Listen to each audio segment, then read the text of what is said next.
रवि नाम का एक लड़का दिल्ली की किसी फैक्ट्री में सफाई का काम करता था। उसके घर से फैक्ट्री करीब 5 किलोमीटर दूर थी। वो हमेशा अपनी साइकिल से ही फैक्ट्री जाता था। रोज की तरह आज भी वो घर से फैक्ट्री के लिए निकला। उसे रास्ते में पड़ने वाले एक चौराहे पर एक लड़की दिखी जो उससे गुस्से में घूर रही थी। लड़के ने भी उसे देखा और फिर मुंह फेर कर फैक्ट्री चला गया। अगले दिन भी सुबह वो लड़की उसी जगह पर खड़ी थी और रवि को घूर रही थी। उसने पलट कर लड़की को नहीं देखा और सीधे अपने काम पर चला गया। रोजाना इसी तरह हफ्ते भर वो लड़की चौराहे पर खड़ी होकर रवि को घूरती थी और रवि उसे अनदेखा करके फैक्ट्री चला जाता था। करीब 7 दिन बाद जब रवि फैक्ट्री जा रहा था तो उसे वो लड़की वो जगह पर खड़ी नहीं दिखी। रवि के मन में हुआ कि आखिर क्या होगा कि लड़की वो वहाँ नहीं है।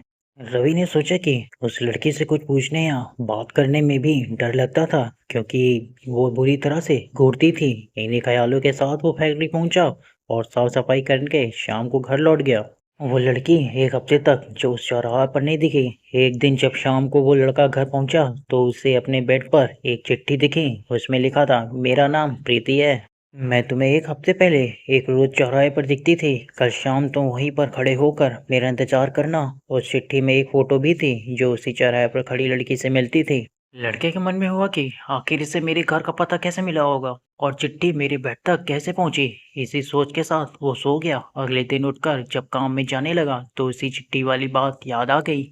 साइकिल से सुबह फैक्ट्री पहुंचकर और दिन भर उस लड़की के बारे में सोचता रहा। शाम को उस चौराहा पर पहुंचकर उस लड़की का इंतजार करने लगा। काफी देर हो गई लेकिन वो लाई नहीं। रवि इंतजार करके थक गया था इसलिए वो घर की ओर निकल गया। घर पहुंचते ही उसने सोचा कि चिट्ठी पर लिखे हुए पते जाकर ही उस लड़की से मिल लिया जाए। रात होने को थी इसलिए सुबह सुबह उस लड़की के घर जाने की सोचा। सुबह होते ही जल्दी तैयार होकर रवि चिट्ठी पर लिखे पते पहुंच गया। वहां जाकर जब उसने घर की घंटी बजाई तो एक आदमी बाहर आया।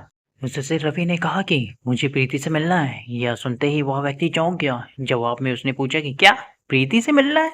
उससे मरे हुए 2 महीने हो गए। तुम्हें अब उससे क्या काम याद आ गया? यह सुनते ही रवि के होश उड़ गए। डर के मारे शरीर कांपने लगा। किसी तरह खुद को संभाल कर रवि घर पहुंचा और चिट्ठी को जला दिया। उसने मन में कई तरह के सवाल उठने लगे। उसने सोचा कि वो लड़की जो मुझे रोज दिखती थी वो भूतनी थी। मुझे ये भूत ने चिट्ठी भेजी थी। यह सोचकर वो घर में दुपक कर बैठ गया। उस दिन से रवि ना तो रास्ते में किसी को देखता था और ना ही किसी अनजान इंसान के बारे में सोचता था।